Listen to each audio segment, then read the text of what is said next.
Hello friends, welcome to our channel. Gotham city is on fire भाई। Racism मार रहा है समाज को और क्राइम तो आग में घी की तरह है। In the middle of this हमारा हीरो आर्थर फ्लेक छपरी क्लॉन है। वो दिन में बच्चों के बलून बनाता है और रात में मम्मी के साथ बातें करता है। एकदम शांत इनोसेंट स्वामी है भाई ये।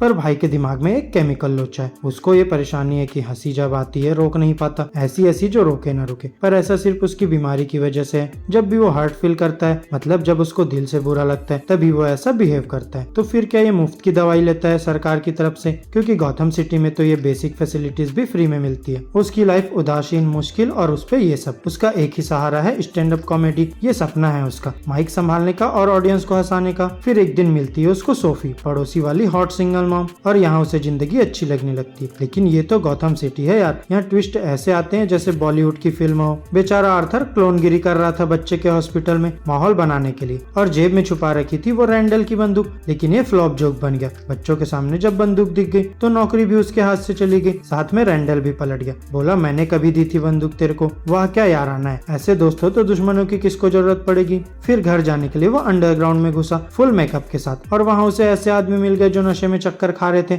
वेन इन्वेस्टमेंट्स के चमचे। उन्होंने मारपीट शुरू कर दी जैसे आर्थर कोई मंदिर का घंटा हो। आर्थर ने गुस्से में दो को तो सेल्फ डिफेंस में ही ठोक दिया, तीसरा भागा तो उसके पीछे जाके उसका काम भारी कर दिया। गली गैंग का काम भारी करके वो घर चले जाता है। फिर ये न्यूज आई तो गौथम सिटी में तमाशा हो गया। बिलियनियर थॉमस वेन जो मेयर बनने का सपना देख रहा था, वो बोला ये तो रॉन्ग है। लेकिन लोग तो पागल हो गए। क्लोन्स जैसे मास्क पहनकर प्रोटेस्ट करने लगे जैसे आर्थर कोई रिवोल्यूशनरी हीरो हो। और इसी बीच सरकार ने कॉस्ट कटिंग के चक्कर में आर्थर की फ्री दवाई भी बंद कर दी। अब तो हंसी और अनकंट्रोलेबल हो गई। उसकी स्टैंड अप कॉमेडी पे भी वही यार, जोक्स फ्लॉप। हंसी ही आ रही थी बेचारे आर्थर को। ऊपर से पता चला कि उसकी मम्मी ने एक चिट्ठी लिखी थी उस बिलियनियर थॉमस वेन को। उस चिट्ठी में लिखा था कि आर्थर उसका ही बेटा है, वो मतलब समाज। मम्मी ने ये सच आर्थर से छुपाया था। फिर गया वो वेन मेंशन देखने। वहाँ उसे मिला ब्रूस, थॉमस वेन का छोटा बेटा। दोनों में कुछ बातें हुई और अल्फ्रेड आर्थर को वहाँ से भगा देता है। फिर मम्मी को हॉस्पिटल में एडमिट कराया गया। स्ट्रोक हुआ था बेचारी को। अब वो सस्ता एंटरटेनमेंट देखने लेट नाइट शो चला गया। वहाँ उसका आइडल मरे फ्रैंकलिन उसकी कॉमेडी का क्लिप दिखा रहा था। फुल ऑन बेइज्जती। आर्थर को वो जोकर भी बोल रहा था। मतलब इतनी ट्रेजेडी के बाद अब यही देखना बाकी रह गया था। आर्थर तो गया था बड़े सपनों के साथ मिलने थॉमस वेन से, जैसे कोई हीरो से मिलने जाता है। लेकिन बहुत बड़ी ट्विस्ट है भाई। थॉमस ने बोला बेटा तू गलत समझा, तेरा बाप कोई और है और मम्मी भी वो नहीं जो तू समझता है। यहाँ दिमाग खराब हो गया बेचारे आर्थर का। वो गया आर्खम असाइलम में सच ढूंढने। वहाँ पता चला उसकी मम्मी तो एक धोखेबाज औरत थी। उसने आर्थर को बचपन में चुरा लिया था जब वो वेन मेंशन में काम करती थी। अब आर्थर को अपने बचपन की स्टोरी सुनकर बहुत रोना और गुस्सा दोनों आ रहा था। अब ये गुस्सा कहाँ निकाले? गया पड़ोसी सोफी के घर।